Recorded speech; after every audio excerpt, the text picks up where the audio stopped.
Abril Atres po at nandito po tayo sa pamahalahang barangay ng Luzon. Ayan, ito po yung compound.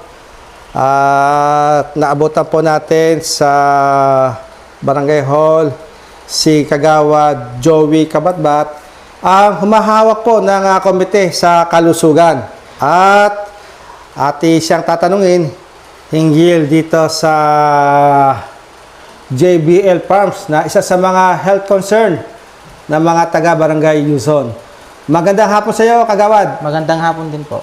Ayan. Kagawad, tatanong lamang po namin kung nag-load po ba ng alagaing manok ang JBL Farms? Opo, nakapag-load po sila.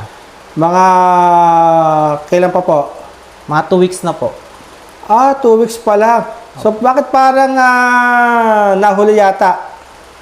Yung pong pinagkukuhanan nila ng mga manok, nagkasakit daw po yata yung mga sisiw, kaya naantala po yung pag-loading nila nitong nakaraan. Itong loading ko yan. Kasi ang alam natin, 28 days lang pwede na mag-harvest, no? Okay. Kaya nga kami napunta rito eh. So, mga kailan po ang harvest? Mga 17-18 po ng April. 17-18, magsisimula na ulit mag-harvest. Ayan. So, itong nakarang huling harvest, natatanda mo ba? Opo. Anong buwan yun? February po. Pebrero, no? Wala masyadong langaw, no? Hindi po. Hindi po masyadong malangap. Oo. Ayan. At para sa kabatiran po ng lahat, si Kagawad Joey Kabatbat ay nagtrabaho din po sa loob ng JBL Farms. Itatanong natin sa kanya, sa tingin mo, bakit hindi naging malangaw na nitong nakarang itong huling harvest nila?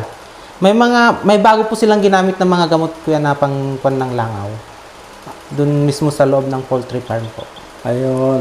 So, yung in-spray doon sa loob ng poultry farms, bago yung gamot na ginamit na. Opo. At yun po sa tingin po ninyo, yung dahilan kung bakit hindi na naging malangaw nitong huli. Opo, kuya. E di kaya naman pala. Kaya po nila. Kaya naman Kung gusto pala. nila, kuya. So, kinakailangan mo talaga na epektibo yung in-spray, ano? Opo. Ayan. Okay. O, sige po. Maraming salamat, Kagawad. Thank you din po.